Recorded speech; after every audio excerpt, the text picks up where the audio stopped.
no one's going to fix your life but you. You always have to take a step up in the ladder to be able to get to the top. You can't get to the top by flying up. Yeah. Human beings don't fly. For me, what has always worked is having the small next dream, the next step. When I was younger, it was very romanticized that you're going for it and just keep going. And, it's like you have to work 24 hours, do 4 movies in one time, 5 shifts, don't sleep, don't eat. And the more a person does that, the more successful you will be. But as I have seen and lived more life, I've realized having a work-life balance is really important. Give yourself a break. It's okay. You just have to do the best you can. Survive, keep your head above water, and slowly you'll see you'll be walking on it. So this romanticization of work has to be tough and work has to be rough, and it's not. Work can be your companion. Work can be creative. Work can be something that gives you joy. And now I've reached a point where that work-life balance for me is most important.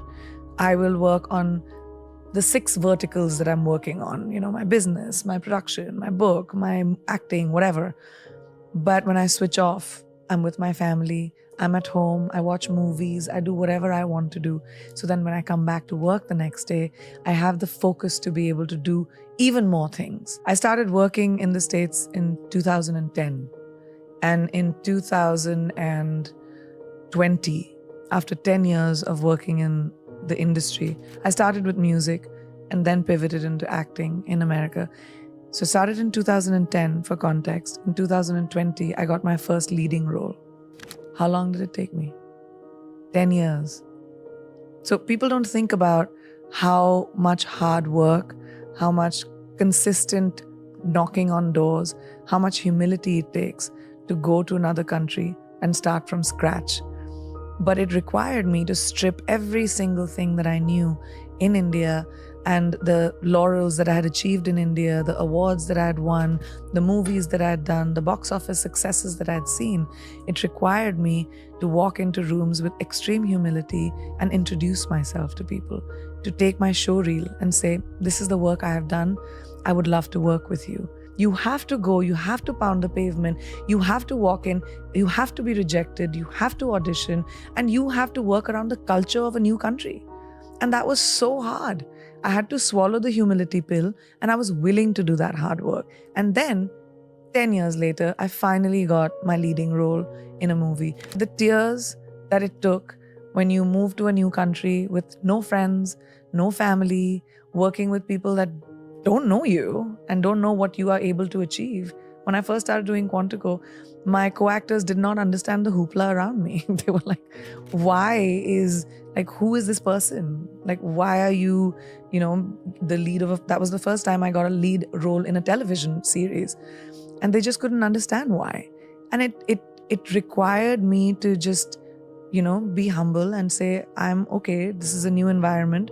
It's easy to go fishing from your boat, but when you have to go deep sea diving, it's a completely different thing. Yeah. So you have to learn according to your environment. So no, it wasn't easy. It was very hard. It took a lot of sweat, tears, and blood from me to finally be able to reach where I have reached. So when you say, I don't want to pass off the work that it took to get there and the time and the commitment that it took to get there. You have to shut off the noise. There are many people that will want to pull you down, but don't focus on that. Focus on the one person that believes in you. Focus on the light, little sliver of light that you might see, a little bit of inspiration that you might see. And that's the hardest thing to do because you're bogged down by baggage. You're bogged down by shackles of people holding you down. So you have to really push forward. And that's just individual. Do you have that inside of you to fight that fight for yourself? Or are you going to wait for somebody else to do it? That's an individual choice. The point is to be able to walk into a room and not be judgy and say, who are you? What are you doing? You don't, you're different. You speak a different language. That's not cool. Yeah. People speak different languages because they know more than you. They know other things that you don't know. The idea is to have your mind open to collaboration. The idea is to have your mind open to what is it that I can imbibe from someone else's knowledge. Yeah. And I think I'm a student of life. I love different kinds of people and different things that people do. I'm not running as fast as I was. I'm thinking about the steps I take. I'm in a really comfortable, content place when it comes to my life. And the choices that I'm making are mine and are not defined by other people or the validation that I probably needed when I was younger. So I think that's made me a little bit more happy and calm. Why am I lucky enough to have the life that I do? And some other woman, somewhere else, with the same desires, same ambitions, same, needs, doesn't have any of it. I really think about that a lot. It makes me feel like there must be something I did right. I wake up every day with a sense of gratitude, and I wake up every day with wanting to give back, whether that's with the person that is standing right next to me or whether that is a life choice that I might make. But giving back, I think, is so crucial when it comes to being grateful. I'm highly grateful for everything that I have. And I do think that maybe I did something right, that I've been blessed with the opportunity of having the life, being born to the parents that I was, being able to have the opportunity of making my own choices, having agency in my own life. If you think about women around the world, so many don't have that. Like, complete choices are made for themselves. But my parents told me, you have to have your opinion.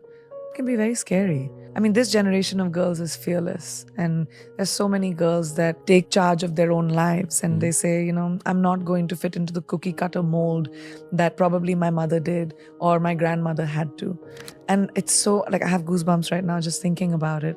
I meet so many young women who have changed the trajectory of their families because of the choices that they've made. I think my message would be that there's a lot of noise around us and people that tell us to be a certain way. I was talking the other day about someone that when I went to convent school, I had this thing called moral science, a subject called moral science, which taught me how women should be seen, not heard, the lengths of our skirts, how we should sit with our legs. There's so much that is being told to women that to be a good girl, you have to be a certain way. Good girls don't make history. Bold girls make history. Bold people make history. So if you want to be the lead actor of your movie, which is your life, you've got to take choices that might be contrary to what you've heard.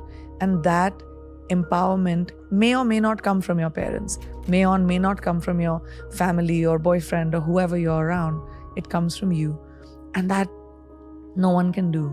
If you don't have that encouragement in your home, try to find it in your gut, because no one's going to fix your life but you.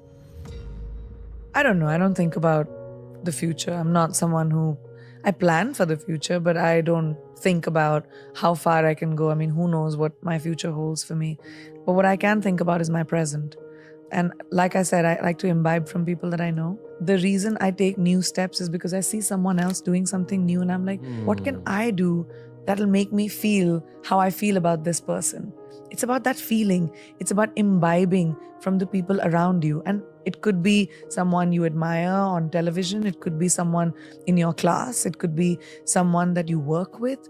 But when you see something that you admire about someone, imbibe it. And I just love the fact that you can have an idea today and monetize it. Why not? You're not just reduced to, I won't say reduced to because I come from a family of doctors and engineers, but at that time, in my parents' generation and the generation before that, it was doctor, engineer, lawyer, military, government job. Like those 5 or 6 things that everyone had to aim for. But today, I think my generation of parents are not going to have those boxes for our children, right? You have an idea, let's run with it. Yeah. I think that innovation is the only way to evolve. And if you're not evolving, you're stagnant, it's boring, bye, you should go to bed. So I think, but for me, that's a little bit of a struggle for me. I juggle a lot of balls, and sometimes I'm just so tired that I don't pay attention to the next thing as much as I would want to. And I check the box sometimes, and it works, and it's okay, because a lot of us do it. We just go to work and do the bare minimum, and I have to remind myself that the bare minimum is not my standard for myself. It always has to be more than the minimum. And you have to remind yourself to take some time out. You just have to take some time to whatever you want to do. Go to bed early, have ice cream, just feed your soul. When you feed your soul as a human being, when you're with your family, your friends, you laugh a little, you bring joy, innovation happens. Creativity comes from a place of feeling good with yourself. And I think the most important thing is to feed who you are, and then it just does. What is my best opportunity at 18, at 25, at 35, at 60? Who is it that you want to be? So age ain't nothing but a number. That's a real fact. We put too much equity on age. It just doesn't matter. What matters is what you do about your life in the moment right now. Keep the people around you that are your champions. And maybe this is also something I realize when I'm older, but I tell young people this all the time. Do not hang around with poisonous people. Do not keep people around you that are toxic, that mess with your brain. Keep people around you that are genuinely happy for you. Only people that are genuinely happy for you. And if that's 2 people, you're a rich person. I think the meaning of life is having purpose. We're born and we'll die. What you do in between that is your legacy.